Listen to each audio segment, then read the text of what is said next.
364 নং গোপাল প্ৰাথমিক শাখাৰ সভাপতি সম্পাদক বাবুকা ভ্ৰমণ কৰি প্ৰাথমিক শাখাৰ সদস্য বহুমস্ত বিভিন্ন প্ৰাথমিক শাখাৰ পৰা আহি আজি বৃহৎ মহাপুৰুষ মাধৱদেৱৰ 536 সংখ্যক আবিৰ্ভাব উৎসৱ উপলক্ষে আপোনালোকে দিনজোৱা কাৰ্যসূচী ইয়াত সমবেত হৈছে।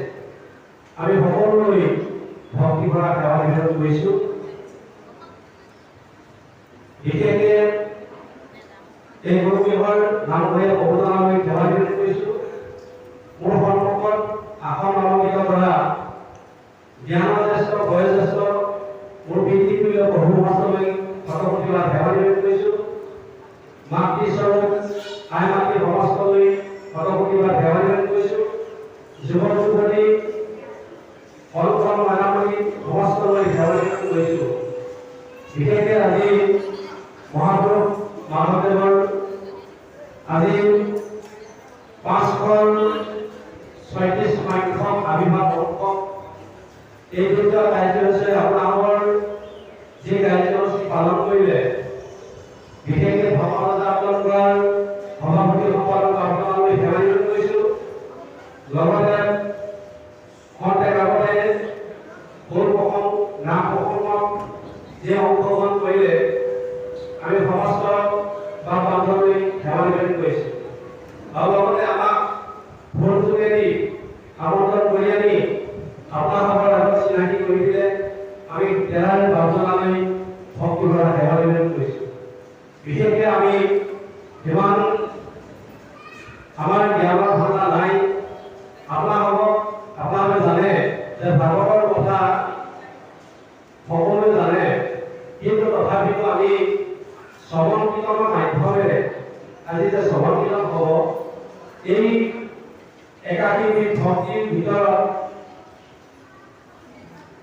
9 বিধ শ্ৰেষ্ঠ হৈছে আৰু তাৰ উপৰিও শ্ৰৱণ কীৰ্তন শ্ৰেষ্ঠ। গতিকে শ্ৰৱণ কীৰ্তনৰ মাধ্যমেৰে আমি আজি ভক্তি ধৰ্ম আমাৰ সিদ্ধ লাভ হ'ব। গতিকে আপোনালোকৰ জীৱন আজি ধন্য হৈছে, কাৰণ ভাগৱত কৈছে যে যিমানেই কৃষ্ণপতি সেহিকে অক্ষয় ইহাক বিভাগ একোজনে নাপায়। আনন্দৰে লগাইলে যথেষ্ট বিভা জনক বিভাগ হৈ মূলয় কৃষ্ণ কথা নোহোৱাকৈ যদি জীৱনটো অতিক্ৰম কৰি যায় সেইটো হেনো বিভা নহয়। সেইকাৰণে আমি কৃষ্ণৰ কাৰণে জন্মটো লগাব লাগে। কৃষ্ণই অৰ্জুনক কৈছে, হে অৰ্জুন, মই পৃথিৱীত এনেকুৱা এটা আশৰ সৃষ্টি কৰা নাই যিটো কোনো মন্ত্ৰৰ কাৰণে অনুপযুক্ত।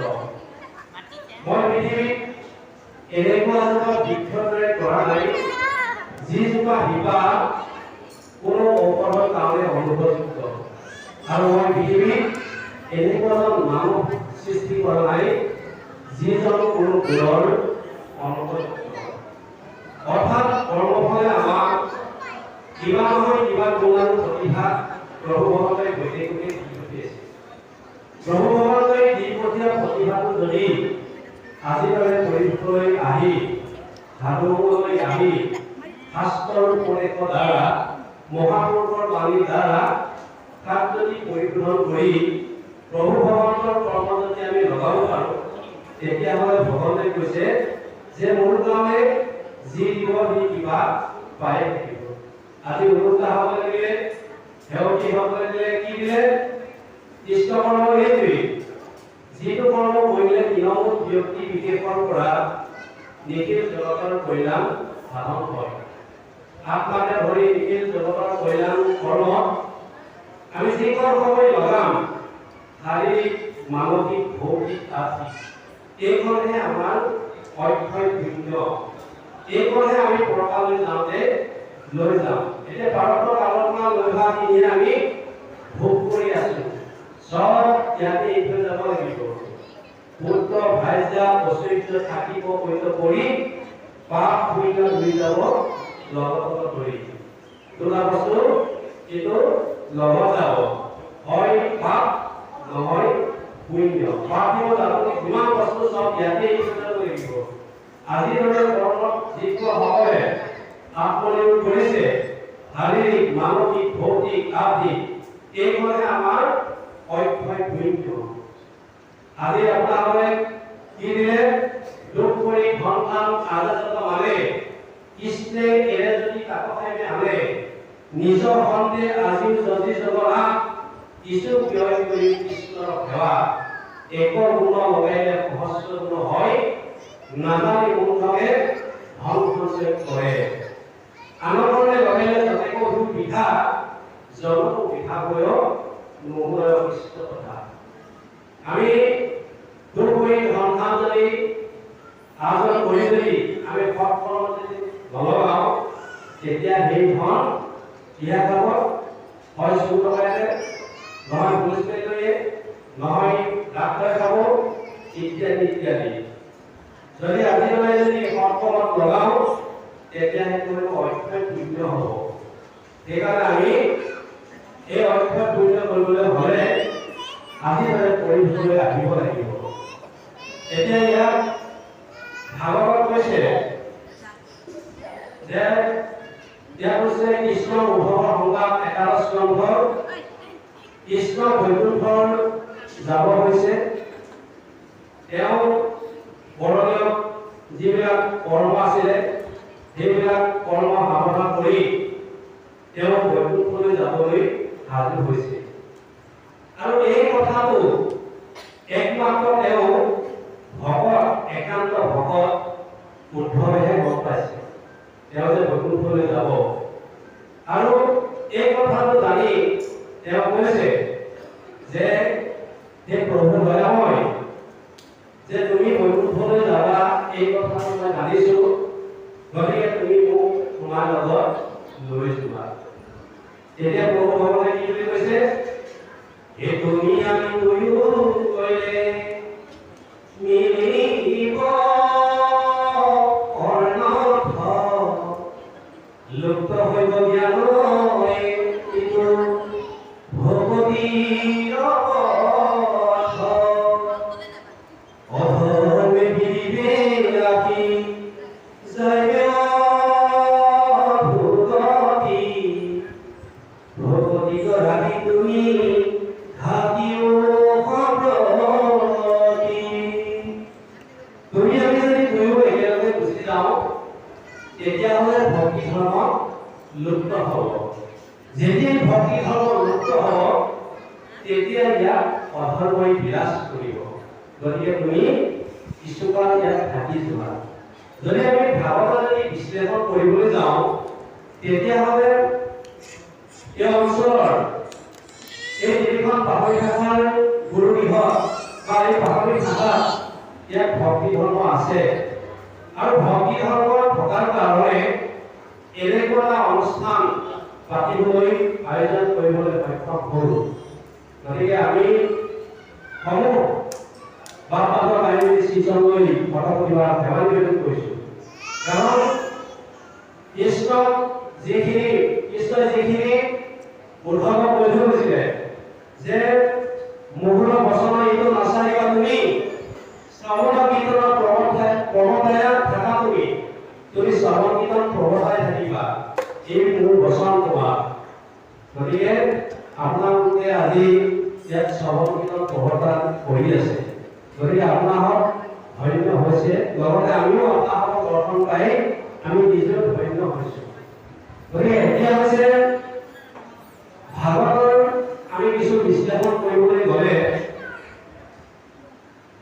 এই ভাগৱত ক'ৰ পৰা আহিলে। প্ৰভু ভগৱানই ব্ৰহ্মাক 4টা স্বৰূপত ভাগৱত প্ৰদান কৰিছিলে। ব্ৰহ্মাই নাৰদক দিলে, নাৰদে ব্যাসক দিলে, ব্যাসে ভোকক দিলে, ভোকে পণ্ডিতক সাত্বিক ভাগৱত বনাইছিল।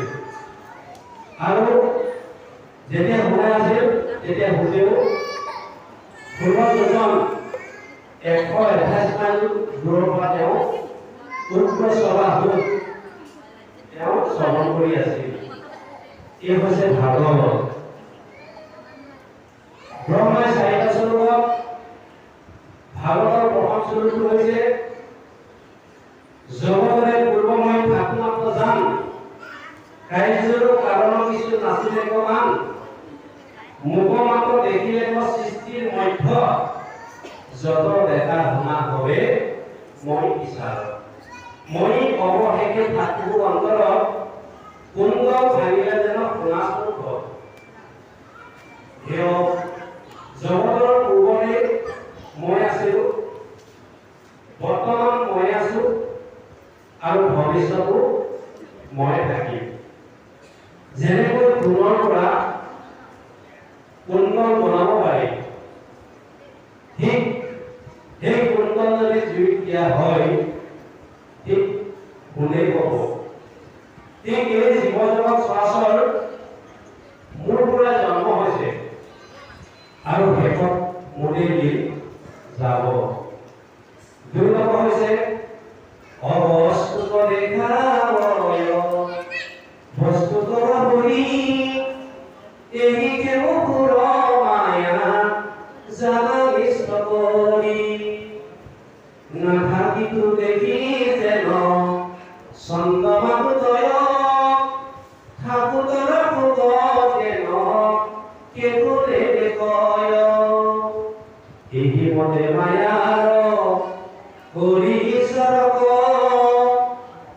আশাৰ বিষয় মাত্ৰ দেখাবে জীৱক অবস্তুত দেখাব বস্তুক আহৰি এহিকে মোহৰ মায়া জানা নিষ্ট কৰি আমি যিবিলাক বস্তু আমি বস্তু বুলি ভাবি আছো প্ৰকৃতত এইবিলাক হৈছে অবস্তু আৰু অবস্তুকে আমি বস্তু বুলি ভাবি আছো এই বস্তু কি গুৰু বস্তু দেহ বস্তু নাম বস্তু ভগত বস্তু এইকেইটাই সংসাৰৰ বস্তু বাকীবোৰ সব অবস্তু মায়া মা পদে ইতিবাচক নাই ইয়াৰ পদে ইতিবাচক আছে যিটো আজি আছে কাইলৈ নাই সেইটো হৈছে মায়া গতিকে ৩ নম্বৰ হৈছে যেন মহা পঞ্চভূতে কৰিয়াদি বাস স্থাৱৰ জংগম সদা গৰয় প্ৰকাশ দেহি মতে মায়াৰ কৰি ঈশ্বৰক আশাৰ বিষয় মাত্ৰ দেখা বেছি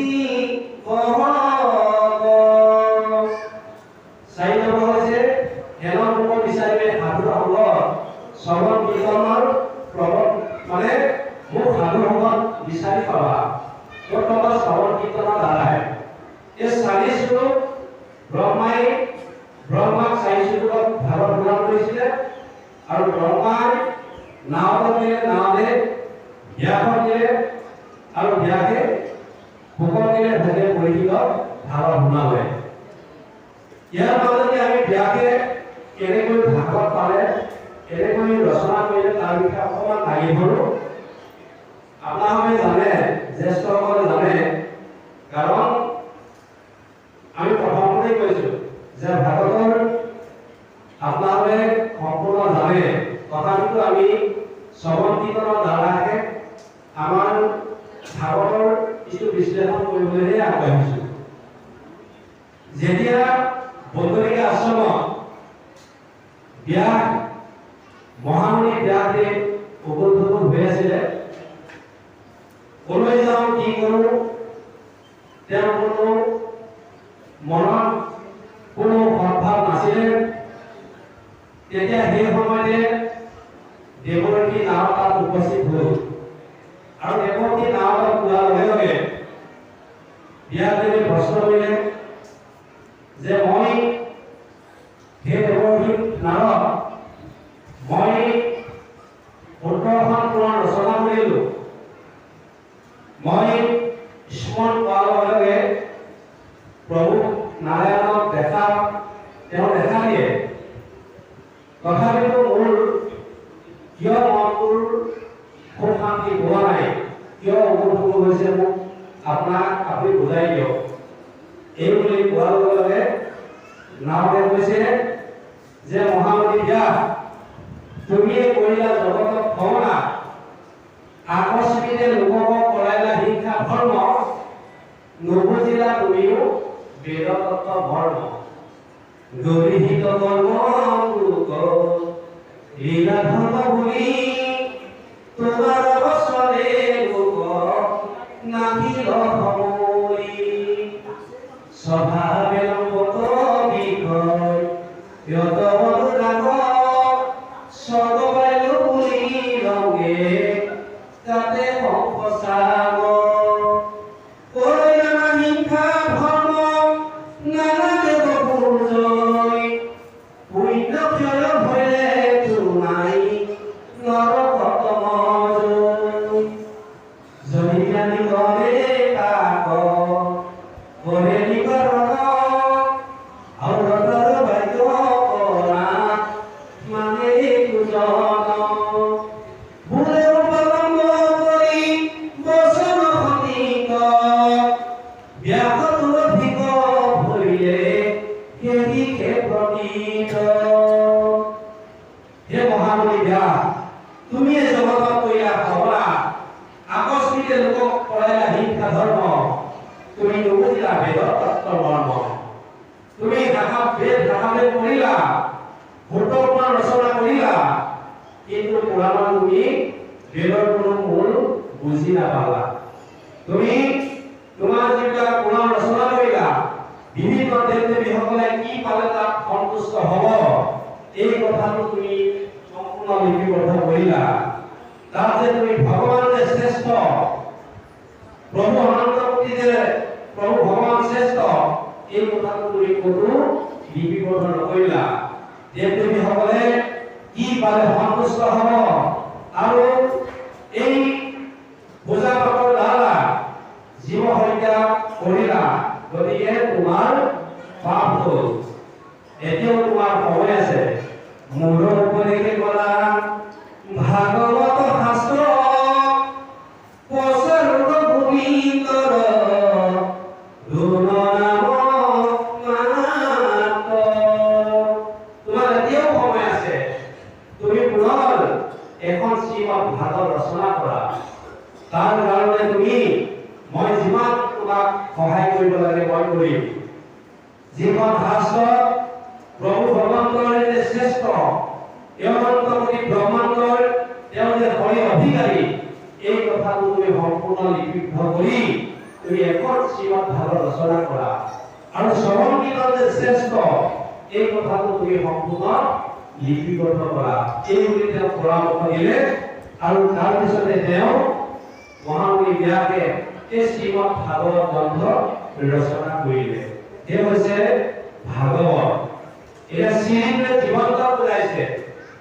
মতে মত প্ৰকাশ কৰিছে কাৰ মত ভোকৰ মত ভূতৰ মত বিদুৰৰ মত এই মহা ঋষিসকলে ইয়াত মত প্ৰকাশ কৰিছে ভাবিবলৈ কৈছে ভাৱৰ পৰা কি হয় গতে জ্ঞানৰ কথা কৈছে জ্ঞান উদ্ভৱ হ'ব কি জ্ঞান বৈষ্ণৱ জ্ঞান বলি থকা অনিষ্ট হৈ থকা তবে ইয়াত এটা নিশ্চয় তত্ত্ব আছে 335টা অধ্যায় 5,54,000 শব্দ 18,000 শ্লোক 10টা লক্ষণ 12টা স্কন্ধ